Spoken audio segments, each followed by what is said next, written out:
यह कथा बहुत ही मजेदार है। जब किशोरी जी छोटी थी, उस समय एक बार यशोदा मैया ने राधा जी की गोद भरी थी। कहानी को पूरा देखे बगैर रह नहीं पाओगे, क्योंकि इसमें भाव के साथ मजा बहुत है। तो चलिए अब शुरू करते हैं। बरसाने में अभी रात्रि का समय है। किशोरी जी की अभी छोटी अवस्था है। वह अपने बिस्तर पर लेटी है और मनन चिंतन कर रही है कि श्याम सुंदर की मुस्कनियां कैसी होगी, उनके नेत्र कैसे होंगे, वो कैसे चलते होंगे और अभी वह क्या कर रहे होंगे। ऐसे ही चिंतन में डूबी थी और वही हाल यहाँ श्याम सुंदर का है। रात भर करवट बदल रहे हैं। कहाँ है, कौन की छोरी आई, ऐसो पागल बनाकर चली गई है। वह हर रोज यमुना के घाट पर खोजे, लेकिन वो नहीं मिल रही थी। जब किसी तरह रात्रि बीती और अगले दिन का समय हुआ, तो इधर किशोरी जी ने मन बना लिया कि आज नंदगांव चलना है। उसने अपनी कुछ सखियों को इकट्ठा किया और उनसे कहा कि आज नंदगांव चलना है। तभी एक बोली, अरे नंदगांव बहुत दूर है और तू ना जाने वहां कौन रहे।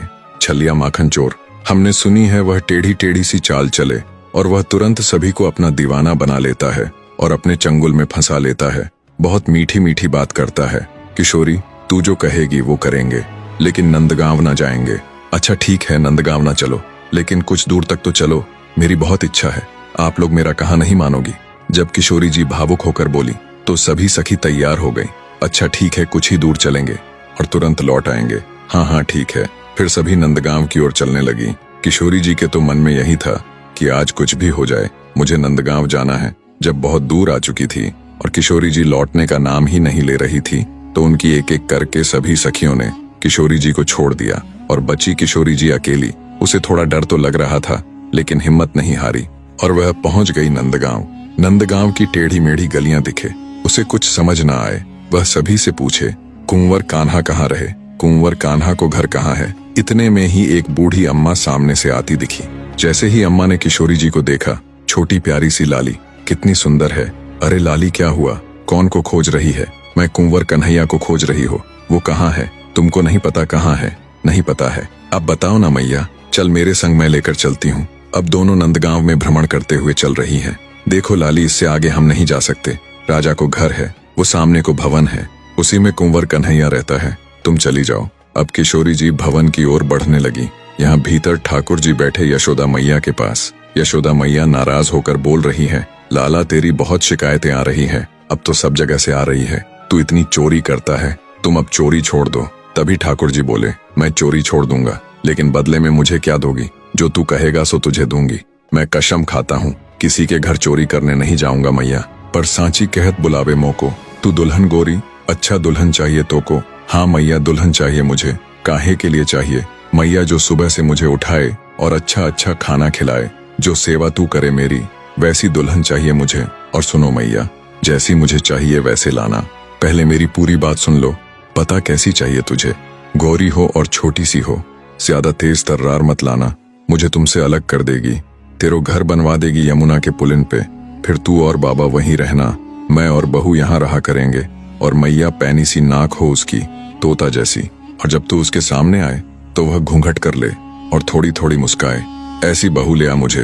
यशोदा मैया बैठी बैठी सब सुन रही थी और फिर बोली, जो जो बड़ा होता जा रहो है, त्यों त्यों तेरे भीतर जन क्या प्रकट हो रहो है। कहाँ से लाए इन सब बातन में? बड़ी आंख वाली, पैनी नाक वाली चाहिए, भोरी सी चाहिए, ऐसी चाहिए। कौन सिखावे तो को?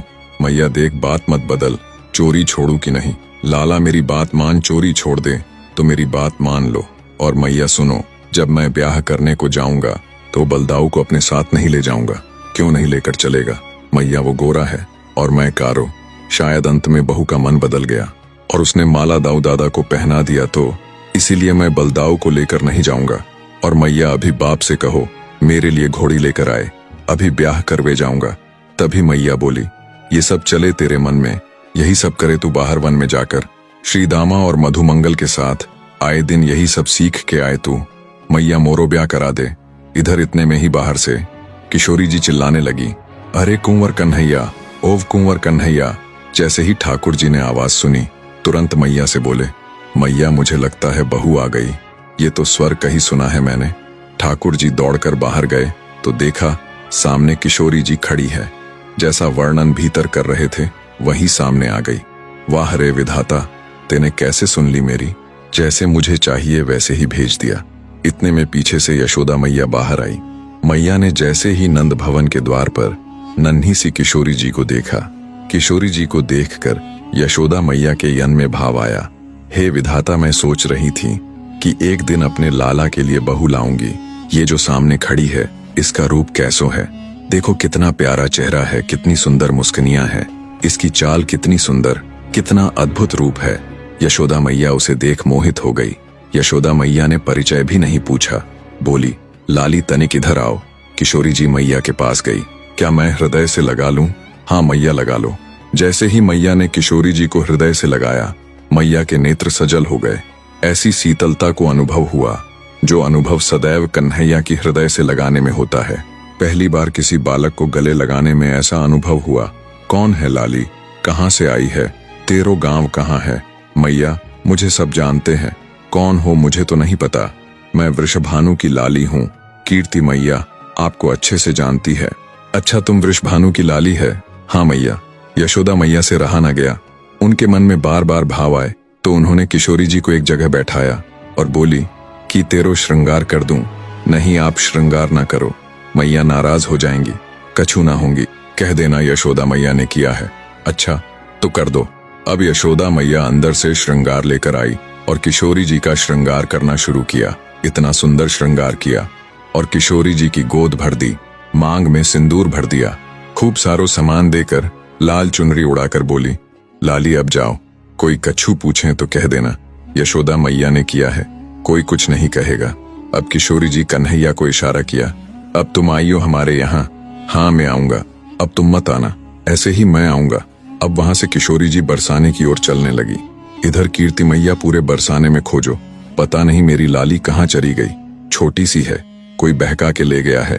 मैया सब जगह खोजे लेकिन किशोरी जी नहीं मिली। इतने में ही नंद भवन के मार्ग से किशोरी जी चली आ रही है। वैसे ही किशोरी जी इतनी सुंदर है और ऊपर से यशोदा मैया ने इतना सुंदर श्रृंगार कर दिया। मैया ने पत्रावली का श्रृंगार किया है। जैसे ही कीर्ति मैया ने पहचान, तुरंत दौड़ कर गई और हृदय से लगा लिया, लाली तू कहाँ चली गई थी? मैं कब से खोज रही हूँ। और ये क्या भयो, तेरी मांग कौन ने भर दी? ये तेरे होठों में लालिमा किसने रच दी? और ये गले में हार, ये सब कौन ने किया? मैया मैं गई थी नंदगांव, वहां यशोदा मैया ने मेरा श्रृंगार कर दिया है। कीर्ति मैया ने श्रृंगार देखकर समझ गई कि यशोदा मैया ने मेरी लाली की गोद भर दिया है। कीर्ति मैया को अब चिंता होने लगी कि ये कैसा संदेश है। उस समय बरसाने की एक एक सखी पूर्णमासी उनको संदेश देकर बुलाया। सबसे बूढ़ी वही है। सभी के ब्याह कराते डोले नंदगांव व बरसाने में जब पूर्णमासी आई तो कीर्ति मैया बोली, देखो मेरी लाली को कैसो श्रृंगार कर दिया, क्या क्या सामान दे दिया, इन सबको क्या समझूं मैं? मासी बोली, अरे या को मतलब सीधो सीधो है, वो अपने लाला को तेरी लाली से ब्याह करना चाहे, गोद भर दिया है तेरी लाली की। उस छोरा से करूंगी मैं अपनी लाली का ब्याह, कारो कलूटा माखन चोर। अपनी छोरी का ब्याह कारो कलूटा से थोड़ी नहीं करूंगी।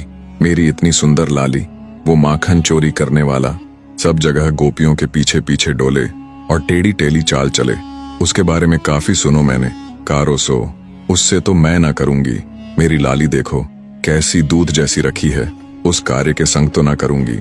ये सब सुनने के बाद पूरनमासी बोली कि देख सखी, रूप रंग सबके अलग अलग रहते हैं, ऐसा तो है नहीं कि जैसी तेरी लाली है उसे वैसा ही वर मिलेगा। अरे चंद्रमा की शोभा तभी दिखे जब काली निशा छा जाती है। तू सोच तो सखी, अगर तेरी लाली का ब्याह उससे हो गया और वो तेरी लाली के बगल में खड़ा भी हो गया तो सभी देखेंगे तो तेरी लाली को ही, तुमको क्यों चिंता है उससे? और रही बात चोरी की, तो कौन ना करे चोरी इस दुनिया में, जगत में जो देखे सब चोर। ये सब बात सुनने के बाद कीर्ति मैया भी विचार करने लगी, ठीक है सखी, जब मेरी लाली बड़ी हो जाएगी और उसे भी सब कुछ समझ आने लगेगा तो उसको भी अपनी जीवन साथी चुनने का मौका देना चाहिए। यही एक कहानी थी जब यशोदा मैया ने किशोरी जी की गोद भरी थी। ये छोटी अद्भुत लीला भरी कहानी आपको कैसी लगी, हमें एक प्यारे से कमेंट में जरूर बताना। फिर मिलते हैं एक और मजेदार कहानी के साथ। तब तक के लिए आप सभी से जय श्री राधे कृष्णा।